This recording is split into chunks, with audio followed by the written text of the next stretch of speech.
Thanks, Karine. Following up on something Steve was asking, what is President Biden's top domestic priority now? Is it inflation or is it abortion? The president's going to continue to talk about issues that matter to the American people. And abortion is one of them. Majority of the American people disagree with the decision that the Supreme Court made, the Dobbs decision. That is, a majority of the people disagreed with that. When it comes to the economy, the president has made it very, very clear. When it comes to inflation, it is his number one economic priority, and he is doing everything that he can to make sure that we lower prices for the American people. It's his number one economic priority. We've heard the president say inflation is his top domestic priority, but now he's saying come next year, his first bill would be abortion related. So is his number one domestic priority abortion or is it inflation? Well, let's not forget what the president has done the last 19 months. He has made the economy his top priority. He has passed the American Rescue Plan, by the way, as you heard me say all the time. No Republicans voted for that in Congress, and it was a plan that helped us get back on our feet with the economy, that helped us gain or create 10 million jobs that we had lost. It also put money in people's pockets. It also makes sure that businesses were able to open up, schools were able to open up, people were able to go back into their homes, save their homes. And so that was the American Rescue Plan. There's the bipartisan infrastructure legislation, which was, again, to invest in ports, invest in the infrastructure that was dwindling.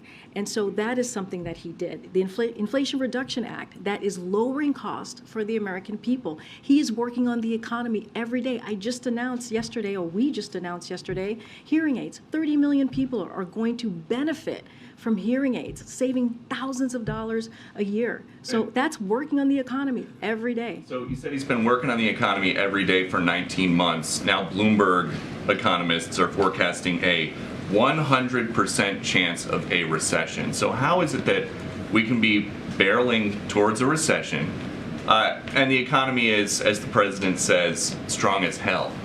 So here's the thing about the economy, and I've said this many times. You've heard this from Secretary Yellen. You've heard this from Brian Deese, who runs our Economic Council, is that what we are seeing right now is the job market is strong. The labor force is strong.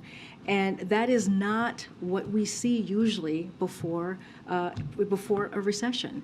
And so and a lot of that is because of the work that this president has done. We are seeing an economy that is resilient. We are seeing an economy that is going into a transition with more stable growth, more steady growth. And that is because of the work that this president has done. That is because of the economic policy that he has put forward. And let me remind you, the economic policy that he's put forward is about building the economy from the bottom to the top and the middle out. And that is so important because it means that we leave no one behind.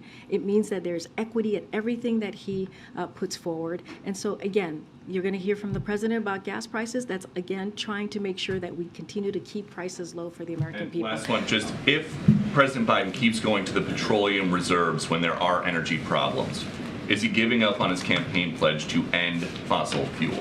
So I want to be very clear on that piece. There is no shortage of opportunity or incentive for oil companies to ramp up production. We've made that clear. Oil companies are ranking in record profits, as we have seen. They have showed it themselves. We've seen it ourselves, while more than 9,000 approved drilling permits remain untapped by the oil industry. At the same time, U.S. oil production is up and on track to reach a record high this year. Again, a record high. In fact, the United States has produced more oil in President Biden's first year than under the Trump administration's first year. Okay, we're going to move on.